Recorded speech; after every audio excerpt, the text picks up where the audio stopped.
ভারতের প্রজাতন্ত্র দিবসে গোপনে মুখ লুকিয়ে কারা কারা ভারতীয় এম্বাসিতে গিয়েছে ধরা খেয়েছেন প্রকাশ করে দিয়েছে আমার দেশ। চিকিৎসা শেষ না করেই খালেদা জিয়া দেশে ফিরে আসছেন, এটি কি কোনো টেনশনের বিষয় নয়? ট্রাম্পের বাংলাদেশের বাণিজ্যের বিষয়ে নতুন নীতিমালা, লাভবান হতে পারে বাংলাদেশ। আসসালামু আলাইকুম, শুভ সকাল প্রিয় বন্ধুরা, আশা করি আপনারা সবাই ভালো আছেন। এরকম সত্য নির্ভর অনেকগুলো তথ্য নিয়ে ভিআইপিদের টেবিলে পৌঁছে গিয়েছে আমার দেশ। আর যারা খুব বেশি গ্রামে, দেশের বাইরে, দেশি বিদেশি প্রবাসীরা আছেন, তাদের জন্য আমি হাজির হয়েছি। যারা আমার দেশ পাননি, পড়তে পারছেন না ব্যস্ততার কারণে, তাদের জন্য আমি হাজির হয়েছি আমার দেশ পত্রিকা নিয়ে। আরেকটি বিষয়, যারা নয়া দিগন্ত পড়তে চান তারা এই ভিডিওর কমেন্ট বক্সে নয়া দিগন্তর লিঙ্ক পাবেন এবং সেই চ্যানেলটি সাবস্ক্রাইব করে পাশে থাকবেন। এই যে আজকে দৈনিক আমার দেশ পত্রিকা, বাস র্যাপিড ট্রানজিট এখন গলার কাঁটা। 4200 কোটি টাকা খরচ করছে জনগণের, আসলে সব মেরে দিয়েছে শেখ হাসিনার স্থানীয় সরকার মন্ত্রী। এরপরের খবর, ভারতের প্রজাতন্ত্র দিবসের অনুষ্ঠানে অংশ নিলেন যারা, এই যে এই খবরটি ভাবছে কেউ জানবে না, আমার দেশ প্রকাশ করে দিয়েছে। সেখানে গিয়েছে ডক্টর ওয়াহিদুদ্দিন মাহমুদ, বদমাইশ, শেখ হাসিনার অর্থ উপদেষ্টা ছিল, এখন বর্তমানে বাংলাদেশের শিক্ষা উপদেষ্টা। সে কিন্তু হাসিনার লোক, একদম ক্রিমিনাল। তার কারণে ছাত্রদেরকে সঠিক সময় বই দেওয়া যায় নাই। অপদার্থ, বেয়াদব, দেশদ্রোহী, মিথ্যাবাদী, অনৈতিক লোক। তাকে আমি পাইলে টেনে হিসেবে নামাবো। আচ্ছা, প্রতি বছর 16ই জানুয়ারি ভারত প্রজাতন্ত্র দিবস পালন করে, সেখানে হাজির হয়েছে ডক্টর ওয়াহিদুদ্দিন মাহমুদ। আর কে কে গেছে? গণ অধিকার পরিষদের নুরুল হক নূর, অ্যাডভোকেট নিপন রায়, গয়েশ্বরের পুত্রবধূ, সম্ভবত গয়েশ্বরচন্দ্রের পুত্রবধূ রুমিন ফারহানা গিয়েছেন, ব্যারিস্টার, জাতীয় পার্টির পররাষ্ট্র সচিব মোহাম্মদ জসিম উদ্দিন গেছে। আচ্ছা, এদেরকে চিনে রাখুন। জাতীয় পার্টির চেয়ারম্যান GM কাদের গিয়েছেন, আসিফ নজরুল, বিএনপির আমির খসরু মাহমুদ চৌধুরী, ডক্টর মঈন খান এবং ঢাকা জেলা সাধারণ সম্পাদক নিপুণ রায়, এরা সেখানে হাজির হয়েছে। নুরুল হক নূর, এরা ধরা খেয়ে গেল আর কি। হ্যাঁ, মির্জা ফখরুল যায় নাই, এটা আমরা বুঝি কেন যায় নাই, সে 1 নম্বর দাওয়াত পাইছে। শিক্ষক সমাবেশে তারেক রহমান, নির্বাচন নিয়ে বিতর্ক সৃষ্টি শক্তিশালী করবে পলাতক ফ্যাসিবাদীদেরকে, ফের ছেড়ে যাবেন না। খুব দারুণ সব সংবাদ আছে। চোখ হারানোর শঙ্কায় প্রহর কাটছে জুলাই অভ্যুত্থানের আন্দোলনকারী ইমরানের, চোখ, মাথা, শরীরে বিভিন্ন স্থানে 29টি গুলি লেগেছে তার। এই যে আমাদের সেই বীর সৈনিক। এরপরে আছে আপনার আরেকটি হৃদয় বিদারক ঘটনা, বেঈমানের ঘটনা, কুত্তার। আচ্ছা, এই যে দেখেন, এই সংবাদটি দেখেন, দুবাইয়ে বাংলাদেশিদেরকে ধরিয়ে দিয়েছে এই বদমাশ। ডিবি হারুনের সাথে কিন্তু ছবি তার, দেখছেন? দুবাইতে যে শেখ হাসিনার পদত্যাগ চেয়ে আন্দোলন করেছে তাদেরকে ধরিয়ে দিয়েছে এই জামাল হোসেন। 57 প্রবাসীকে যাবজ্জীবন সহ বিভিন্ন মেয়াদে কারাদণ্ড, শাস্তির বদলে মহাপরিচালক পদে পদায়ন, জামানকে ব্যবস্থা নিতে প্রবাসী কল্যাণ মন্ত্রণালয়ে চিঠি। 57 জনকে যদিও ডক্টর ইউনূসের ক্যারিশমায় মুক্ত করা হয়েছে। হাসিনা কন্যা পুতুলের বিরুদ্ধে দুদকের তদন্ত শুরু। এই যে চলতি বছর শৈত্যপ্রবাহ কম কেন? নির্বাচনে অংশ নিতে দেওয়া হবে না আওয়ামী লীগকে। গণসংবর্ধনায় মাহফুজ রামগঞ্জে গিয়েছিলেন, তার এলাকায় জন্মস্থান। নিউজ করেছে জাহিদুল ইসলাম ও মাসুদ রানা মনি, রামগঞ্জ থেকে। রাজশাহীতে উকি দিচ্ছে আমের মুকুল, পরিচর্যায় ব্যস্ত কৃষক।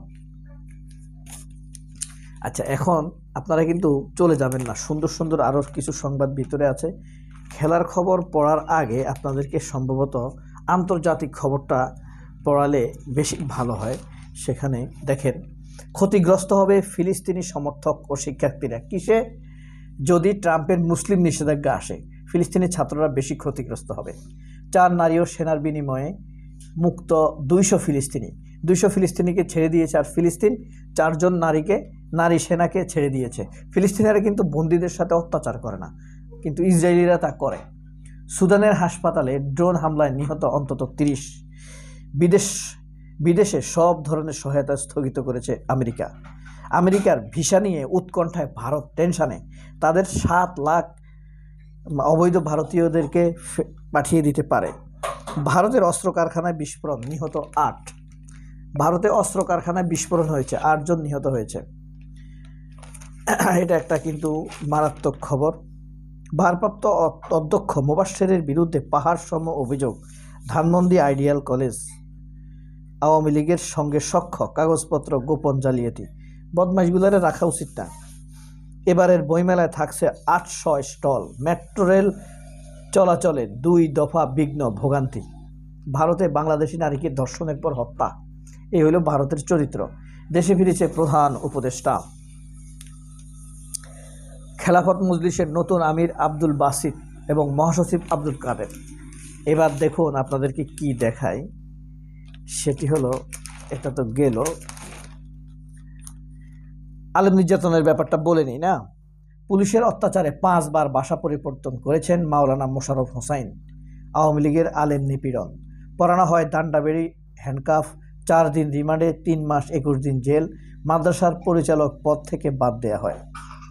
প্রিন্সিপাল খতিব সৈয়দবাগ জামে মসজিদ, সবুজবাগ। ভারতের রেড করিডোরে আগুন, মেহেদি হাসান। জুলাই বিপ্লবের চেতনা ও গণ আকাঙ্ক্ষা।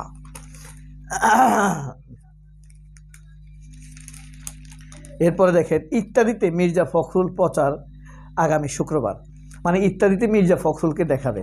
এটা হানিফ সংকেতের একটা ধান্দাবাজি, বুঝতে পারছেন? 12 রকম ধান্দাবাজি। কারণ সে কিছুদিন আগে অবৈধ প্রেসিডেন্ট আওয়ামী লীগের আব্দুল হামিদকে তেল মেরেছে, পা চেটেছে, হ্যাঁ, খুব তেলাইছে। এখন তো মানুষ বুঝে সে ফ্যাসিবাদী শয়তান হানিফ সংকেত। এখন মির্জা ফখরুলকে দেখায়, সেটা পোষানোর চেষ্টা করছে, মানে নিরপেক্ষ বুঝাবে নিজে। তখন আসলে সে দেখেন হাজার হাজার ছাত্রকে হত্যা করেছে আওয়ামী লীগ। একটা কথা বলেনি এই বদমাইশ, একটা ফেসবুক স্ট্যাটাস পর্যন্ত দিতে পারতো। ক্রিমিনাল, লোভী, ধান্দাবাজ, হ্যাঁ, মানবতা বুঝেই না এরা। হ্যাঁ, এ ক্রিমিনাল। এর নিজের বাড়ির সামনে আরেকজনকে বাড়ি করতে দেয় নাই এই হানিফ সংকেত। আপনারা গেলে দেখবেন মিরপুর 8 বা 9 নম্বর রোডের এইদিকে ফুচকার দোকানের পাশে সামনে আরেকজনের প্লট, সেখানে সে বাড়ি করতে দিবে না, কারণ সে বাতাস পাবে না। তার ফ্যাসিবাদী আচরণ দেখেছেন। এরপরে প্রতিবাদী গানে মানিকের 2 দশকের লড়াই, আরেক ইতর। আচ্ছা, শৌখিন ছাসির ছাদ বাগান, হানিফ সংকেত থেকে সাবধান। দেখেন, মজা নেন, এটা বিশ্বাস করা যাবে না। নর্তকীর মতো আর কি। ভিসা জটিলতায় বুড়িমারি স্থলবন্দর, যাত্রী সংকট। পুলিশের ওপর হামলার 5 সহস্রাধিক আসামি। এটা হইল গাজীপুরে ব্যাকসিমকো। আওয়ামী লীগের গার্মেন্টসগুলোতে এখন কিন্তু আন্দোলন হচ্ছে। 3% ঘরে নামতে পারে পাকিস্তানের জিডিপি। 4 বিষয়ে অগ্রাধিকার, শেয়ার বাজার টাস্কফোর্স। আচ্ছা, এই কেস ছিল। আচ্ছা, জিয়াবাদ আবিষ্কারকের উদ্দেশ্য ভালো নয়। আমির খসরু মাহমুদ চৌধুরী ভারতপন্থী নেতা। পাঠ্যপুস্তকে আওয়ামী বয়ান বাতিল, ইতিহাস বিকৃতির শাস্তি দাবি।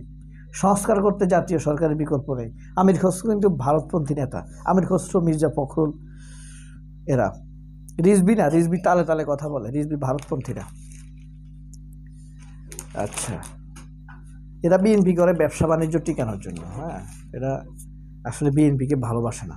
বিএনপিকে ভালোবাসলে এরা খালেদা জিয়ার এত অত্যাচার নির্যাতনের পরেও ভারতের সাথে সম্পর্ক রাখত না। হ্যাঁ, এই ছিল আজকের আমার দেশ পত্রিকার। আপনাদেরকে একটি খবর পড়ে শোনাবো ভেবেছিলাম, সেটি হলো, একটু শোনাই। ভারতের 76তম প্রজাতন্ত্র দিবসে উপলক্ষে গতকাল শনিবার রাজধানীর হোটেল রেডিসনে ভারতীয় হাইকমিশনের পক্ষ থেকে সংবর্ধনা অনুষ্ঠানের আয়োজন করা হয়। প্রতি বছর 26 জানুয়ারি ভারত সরকার পক্ষ থেকে তাদের প্রজাতন্ত্র দিবস পালন করে। সংবর্ধনা অনুষ্ঠানে অন্যদের মধ্যে অন্তর্বর্তী সরকারের উপদেষ্টা ডক্টর ওয়াহিদুদ্দিন মাহমুদ, ডক্টর আসিফ নজরুল, প্রধান উপদেষ্টার প্রতিরক্ষা বিষয়ক বিশেষ সহকারী লেফটেন্যান্ট জেনারেল অবসরপ্রাপ্ত আব্দুল হাফিজ। বিএনপির স্থায়ী কমিটির সদস্য ডক্টর আব্দুল মঈন খান, আমির খসরু মাহমুদ চৌধুরী। চিনতে পারছেন এরা কারা? হ্যাঁ, গোপনে দাওয়াত দেয় এদেরকে। এবং যে নিপুণ অ্যাডভোকেট নিপুণ চন্দ্র রায়, ঢাকা মহানগর এর সম্পাদক। ব্যারিস্টার রুমিন ফারহানা, সামরিক বাহিনীর ঊর্ধ্বতন কর্মকর্তা, পররাষ্ট্র সচিব মোহাম্মদ জসিমউদ্দিন, জাতীয় পার্টির চেয়ারম্যান জিএম কাদের, কো চেয়ারম্যান রুহুল আমিন হাওলাদার জাতীয় পার্টির, এবং গণ অধিকার পরিষদের সভাপতি প্রভৃতি। আচ্ছা, এরপর দেখেন নুরুল হক নূর, বিকল্পতারার মাহিবী চৌধুরী এবং আরেক শয়তান সিনিয়র সাংবাদিক ইকবাল সোবহান চৌধুরী, শকত মাহমুদ, মানব জমিন সম্পাদক মতিউর রহমান চৌধুরী। বুঝতে পেরেছেন, এরাই যোগ দিয়েছে আজ এই গতকালের অনুষ্ঠানে। সবাই অনেক ভালো থাকবেন। আল্লাহ হাফেজ। আসসালামু আলাইকুম।